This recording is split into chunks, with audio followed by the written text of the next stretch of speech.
We take the NBA conversation now. Julian Edlow joining us on the Boardwalk Honda Hotline on 97.3 ESPN. And we want to remind you about DraftKings this weekend. Another opportunity for you to get some skin in the game with DraftKings Showdown. And the NBA All-Star Game is a fun opportunity to win money while watching the best basketball players on earth put on a show Sunday night, plus the DK Sportsbook in New Jersey for prop bets, futures, in-game betting, and more this weekend with the NBA dunk contest, three-point shooting competition, as well as college basketball and the NHL this weekend. That's the DraftKings Showdown for you daily fantasy players and the DK Sportsbook for game lines, prop bets, futures, and more. And Julian Edlow joins us now on the Boardwalk Honda Hotline. Julian, how you doing today? I'm doing well. How about you, Josh? Doing pretty good. So before we get into, the regular NBA conversation, talking to folks about the opportunities people have with the DraftKings Showdown, because this is a cool opportunity for people to do something a little bit different than the regular daily fantasy play. Yeah, so first of all, not only do we have a showdown slate for the All-Star game on Sunday night, but we have a showdown slate for the Rising Stars game tonight between Team World and Team USA. So that game tips off around 9 p.m. Lineups lock at 9 o'clock. So we actually have two showdown slates for All-Star Weekend here. And it's just a pretty cool way to get involved in a game like this. We've been running showdown slates over at DraftKings for, I think it's a little bit more than a year now. And so you can play them for regular season games. If there's the national TV game you want to watch and you want to play players just in that game, or you want to play the last game of the night or something like that, you can do that. But it's probably even more exciting for All-Star Weekend and perfect for this. When can you roster a bunch of All-Stars on one team? You've got guys priced down like D'Angelo Russell here. I'm looking at this All-Star slate, is a guy that's been so good this year from a fantasy perspective, and he's always, around $8,000. You can get him for $3,800 on this All-Star slate. So it's just a really cool way to get incorporated with the game and see, which type of these guys, who off the bench is going to break out. These guys are all All-Stars. Somebody is going to be mispriced and kind of come out and have a big game, and we just aren't going to be that surprised by it. So it's a really cool way to get involved in the game. Is there a guy in fantasy, whether it's someone who plays DFS or for the season, basketball-wise, there's someone daily fantasy basketball-wise who has been a surprise for you this year that's really stood out?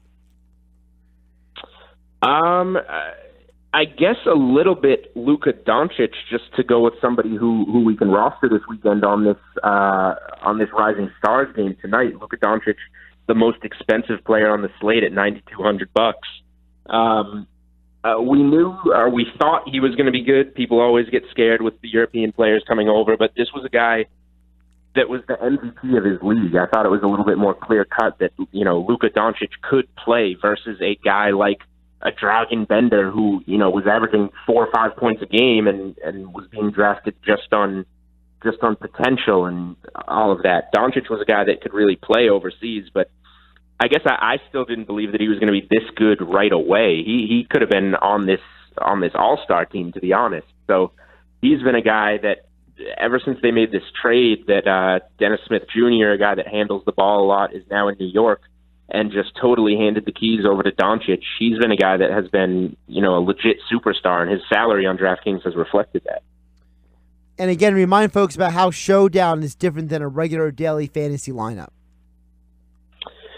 Yeah, so it's just going to be focusing on one game. So there's a lot less value, but also a lot less research to kind of take into play. So, for example, we had an 11-game slate on Wednesday, the last really big slate before the All-Star break, and there was just so much value you could choose between with all those teams. A lot of teams maybe resting guys that last game to give them an extended All-Star break. You got to do your research. You got to pay attention to all the teams, and the DK Live app is the best way to do that. We have a lot of writers there, one of them being myself, that make sure to push out all that news to you in terms of who's in, who's out, what the starting lineups are.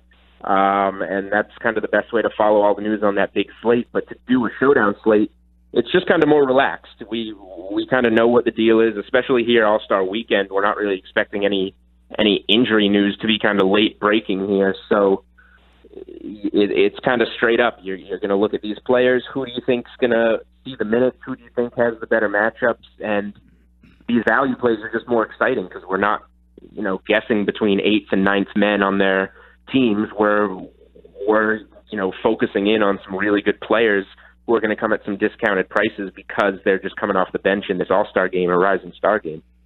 Let's talk a little bit about the Eastern Conference. We know that you cover the Celtics up there in Boston. The Eastern Conference is very interesting right now, but we were just talking about it earlier. It feels like it's 5 teams and that's it. The Pacers have surprised a lot of people, still continuing to win without Oladipo. Sixers, they improved their team. The Celtics, they didn't do much, but they still have a lot of talent up there. The Raptors got Marc Gasol. The Bucks got Nikola Mirotic. So of those 5 teams, what do you feel like the hierarchy right now is in the Eastern Conference?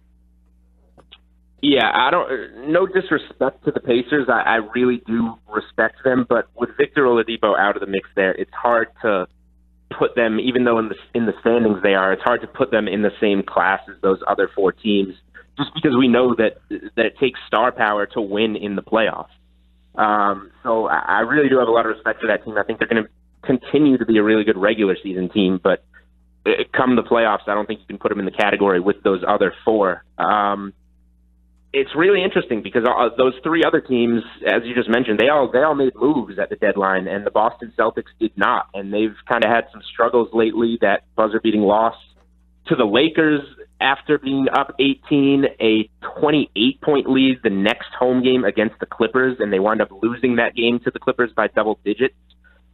So the Celtics spiraled out a little bit and then bounced back with that win in Philadelphia without Kyrie, and then beat the Pistons the next night on the second end of the back-to-back. So the Celtics are kind of the wild card of the group right now just because we need to see a little bit more what they are. How is Kyrie going to fit in the second half? Is he going to be completely healthy? Gordon Hayward played really well these last 4 or 5 games before the All-Star break after kind of disappointing in the first half. Is he going to look like more of the player that we saw in Utah in the second half? So the Celtics are kind of my wild card team there, but I think I would still have to put, from what we've seen from the Bucks, still keep them. They're worthy of that number 1 seed right now. Giannis has been playing like an MVP caliber player. Chris Middleton made the All-Star team, the first ever player from the G League to make the All-Star team. So that's kind of a pretty cool thing to follow. I think they're deserving of that number 1 seed. Toronto right after them, as long as Kawhi's healthy, and he's been a little banged up lately. He's made all the difference for them. They add Marc Gasol. They're kind of easing him in lightly, but once he's in the mix and Kawhi is healthy, that team I think is the second best team in the East. And going between the Sixers and Celtics is tough. Philly added Tobias Harris. They have a great starting lineup. I do think we can pump the brakes on everybody saying, is their starting lineup as good as Golden State? No, Golden State is Golden State, with all due respect to the Sixers there. They have a great starting lineup. I like Tobias Harris a lot.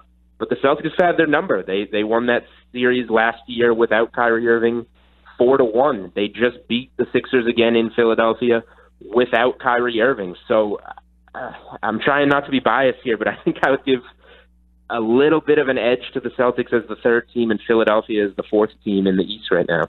And Julian, in terms of pure power rankings there.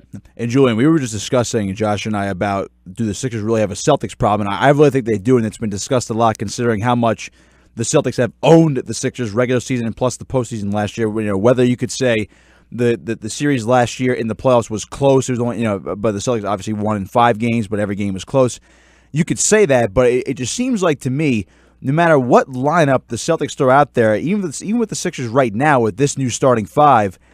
They just can't seem to get by Boston. I feel like Boston is their kryptonite, so to speak. What do you see from the perspective of covering the Celtics? Why do the Celtics match up so well against the Sixers compared to other top teams in the East like Toronto and Milwaukee? Yeah, and that game the other night was the perfect time for the Sixers to kind of say, hey, we have Tobias Harris now. You guys don't have Kyrie in this game, and kind of come up with a convincing home win and maybe get over that hump a little bit and not be thinking that way anymore, that this is a team that has their number. But I think it starts, number 1, with Al Horford's defense on Joel Embiid. Embiid is still Philly's best player, their go-to guy, somebody that I think has an MVP award in his future at some point in the NBA. And Al Horford is obviously on his way out in the NBA, but he seems to do a great job handling Embiid. I do think that play late in the game that Embiid got frustrated about, I do think that was a foul on Horford, but Horford did a great job kind of pulling his hand out of there at the right time and making a veteran play and making it look like it was not a foul to the officials. So I think Embiid will never say that Al Horford's in his head, but I think Al Horford has a tiny bit of real estate in Joel Embiid's head, and it's obviously something that Embiid has the skill to overcome, but we haven't necessarily seen it so far. So I kind of think that's where it starts, and the Celtics have also done a great job defending Simmons. They've kind of given him his space, found out a way to kind of quarterback the defense against him in ways that Kobe Bryant used to figure out how to play Rajon Rondo and just leave him all that space. I think they've figured something out there. But again, these teams haven't seen each other much with Jimmy Butler or Tobias Harris in the mix. So by the time we were a couple more months down the line, Philly could find their confidence, find a way to use really talented scorers like Butler and Harris to kind of figure this matchup out. Now, I would ask you about the Western Conference, but I'm pretty sure we can all say it's going to be Golden State and everybody else, even though Denver and Oklahoma City are actually playing very well this season. So I guess I kind of have to allude to this now, and it's looking ahead into the future and obviously towards the end of the playoffs. But if you had to pick one team, and frankly, I think Golden State's going to romp whoever they face in the NBA Finals, but if you had to pick one team out of the East, whether it be Philadelphia with their starting five, Boston, Toronto, or Milwaukee, I would say probably one of those four. Out of those teams, who matches up best with Golden State and could actually give them a run for their money in the NBA Finals? Oh, man. I think it might be Philly, actually, even though I just put them fourth in the East Power rankings, because they have that skilled starting lineup that can kind of they have the closest skill set, I guess, to Golden State. People talked before the season about how much skill and talent the Celtics had coming into this year, and they haven't quite been able to put it all together. It would be great to have, as an individual, a guy like Kawhi Leonard or Giannis Antetokounmpo in that matchup, but I just don't know if they necessarily have enough around him. You need a guy like Kawhi, a guy like Giannis can't just win a series against Golden State. Philly has the most all-star caliber players in their starting lineup, and I think you need that kind of firepower if you're going to take on a team like that. And just, really quick in the West, if anybody was going to give them a series, and they're so frustrating. Oklahoma City, we just watched them lose to the Pelicans with Anthony Davis going out of that game last night. But Paul George is really playing like an MVP. I think he's third in the MVP race behind Giannis and Harden. And Westbrook has somehow molded to become this great second fiddle next to him. I think an Oklahoma City series with Golden State would be really fun, although you've got to just favor Golden State against anyone, obviously.